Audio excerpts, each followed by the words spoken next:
घर पे मरने के बड़े नुकसान हैं।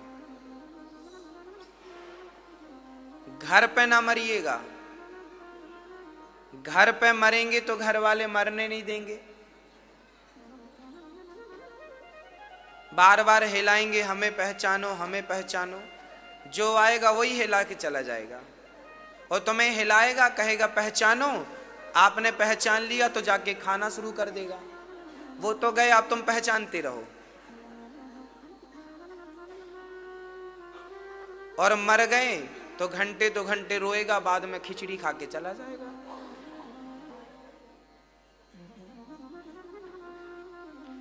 बिगड़ेगा उसका कुछ नहीं, बिगड़ेगा तो सिर्फ आपका बिगड़ेगा। यदि मैं मरते समय किसी को देखता देखता, बेटे को, बेटी को, पति को, पत्नी को, परिवार को, मित्र को, यदि मैं इनको देखता देखता मरा तो इनका कुछ नहीं बिगड़ेगा। चूंकि मैं इन्हें देखते देखते मर रहा हूं तो गति मेरी बिगड़ जाएगी। इसलिए कहा जाता है कि मरते समय बहुत सावधान रहिएगा।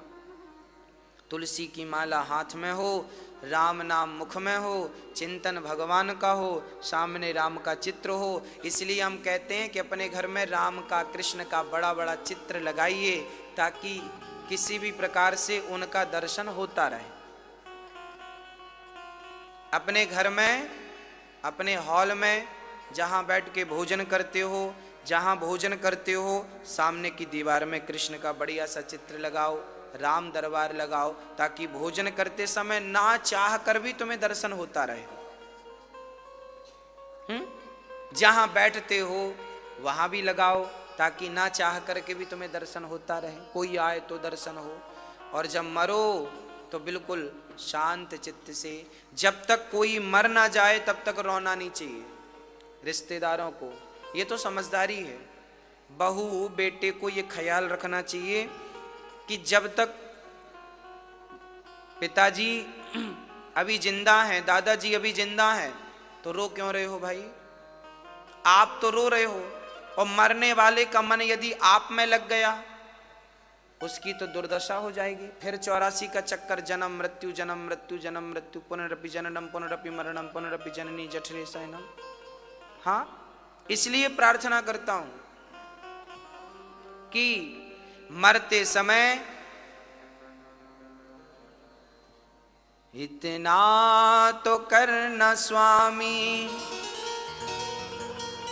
जब प्राण तन से निकले, गोविंद नाम लेकर मेरे प्राण तन से निकले, है ना? उस वक्त जल्दी आना, नहीं श्याम भूल जाना, मुरली मधुर बजाना, जब प्राण तन से निकले, इतना तो करना स्वामी। श्री गंगा जी का तट हो, मेरा सावेरा निकट हो, मेरे मुख में तुलसी दल हो, जब प्राण तन से निकले, इतना तो करना स्वामी। जब मरें बिल्कुल सावधानी के साथ भगवान का चिंतन करते करते, और घर परिवार में रहोगे ना तो झंझट तो लाख होगी, नो प्रॉब्लम, मरने नहीं देंगे दुनिया वाले। तुम कितना भी समझा लो, मैं कितना भी समझाऊं कथा में,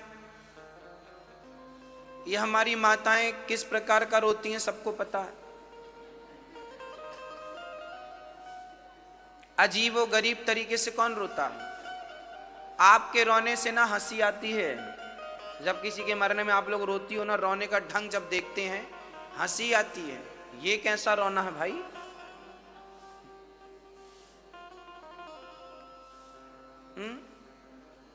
कई माताओं के तो कपड़े अस्त व्यस्त हो जाते हैं। जितना तुम रोने में डूब गई इतना भजन में डूबी होती तो भगवान मिल जाते।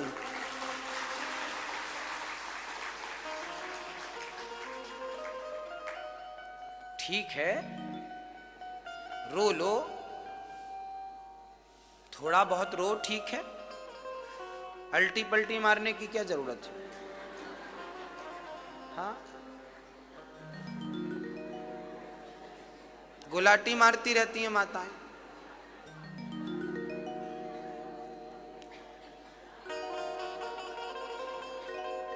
ठीक ठीक रोना अच्छा है, और रोने से भी क्या फायदा।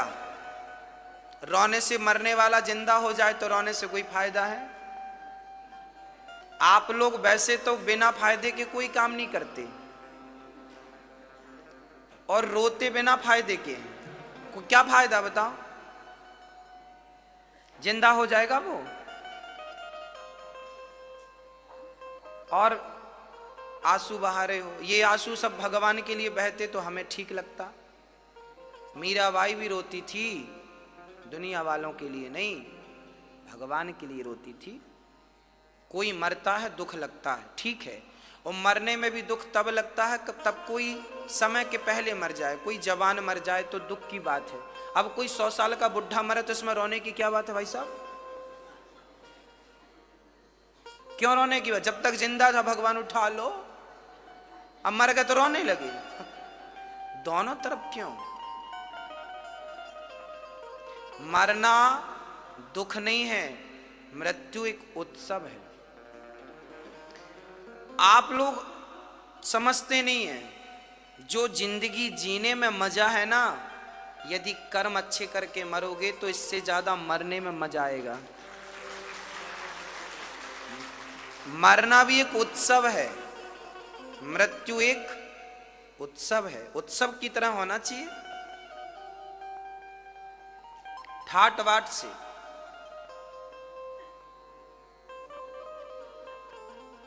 जो भगवान का चिंतन करते करते करते करते प्राण त्यागते हैं, निश्चित उनका कल्याण होता है।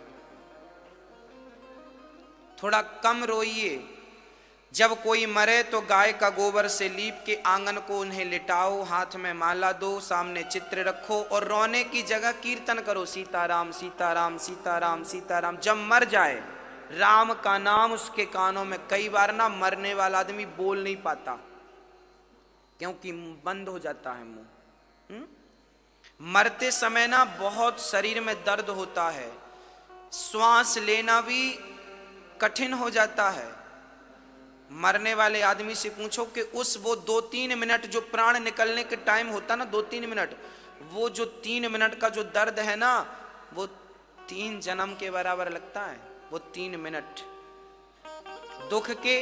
अच्छा, आपको पता है जब आपकी डिलीवरी होती है तो डिलीवरी तो 2-3 मिनट में ही हो जाती है, 5 मिनट लगता है ज्यादा से ज्यादा। तो वो 5 मिनट जो हैं आपके कैसे गुजरते हैं बताओ। वो 5 मिनट सालों जैसे गुजरते कि नहीं। एक स्त्री को मां बनने में डिलीवरी के टाइम जितना कष्ट होता है, जन्मत मरत दुसह दुख होई।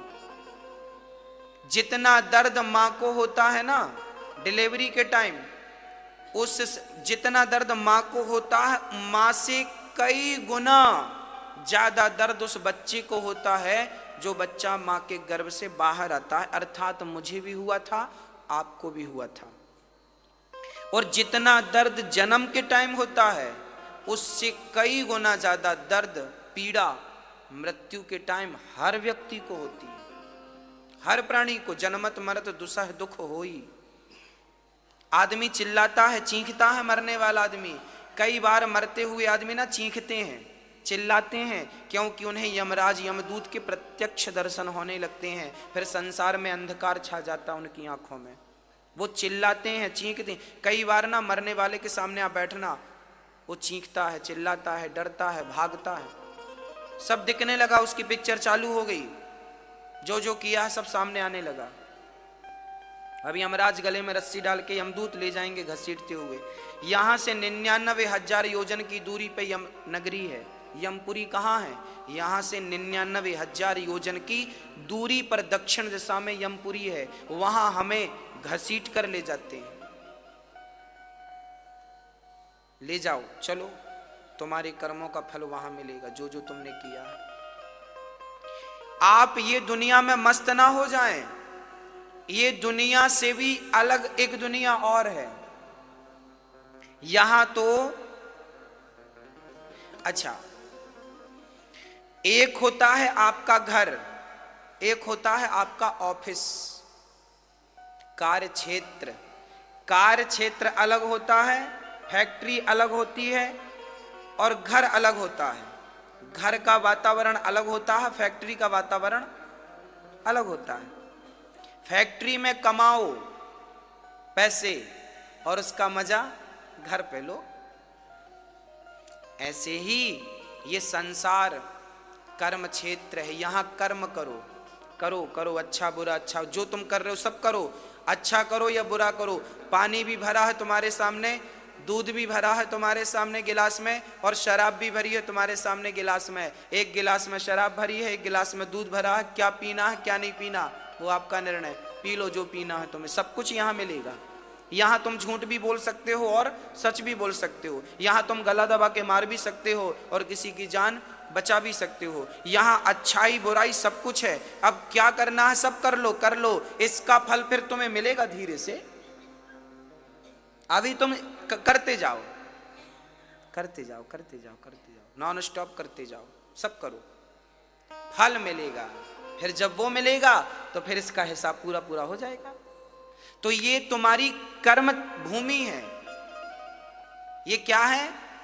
कर्म। यहां कर्म करना है तुम्हें, अच्छा या बुरा। अब अच्छा करना या बुरा वो तुम्हारी बुद्धि पर निर्भर है, आपके विवेक पर निर्भर है। सब करो, फिर यमदूत यहां से पकड़ के ले जाएंगे तो यहां जो किया उसका परिणाम वहां मिल जाएगा। वो अलग दुनिया है, वो हिसाब किताब की दुनिया है। वहां फिर तुम कर्म है। अब तुम कहो कि महाराज थोड़ा सा समय दे दो, हम दान पुण्य कर लें, हमें थोड़ा पुण्य मिल जाए। आप देखते हैं ना खड़े होके, इसने इतना दान किया तो इसको इतने साल तक स्वर्ग, इतना सुख मिलेगा, और इसने इतना पाप किया तो इतना दुख। आप देखते हैं, आपको लगता राम राम, हमने क्यों नहीं पुण्य पुण्य किया, हमने क्यों नहीं अच्छा अच्छा किया। हा? अब थोड़ा सा समय मांगते हैं, भाई साहब थोड़ा सा, यमदूत जी समय दे दो। यमदूत दिए थप्पड़ मारते, 100 साल दिया था फिर समय मांग रहा है। चल अब भोग। यहां 28 प्रकार के नरक होते हैं। जैसा कर्म करते हैं वैसे नरक में डाल दिया जाता है।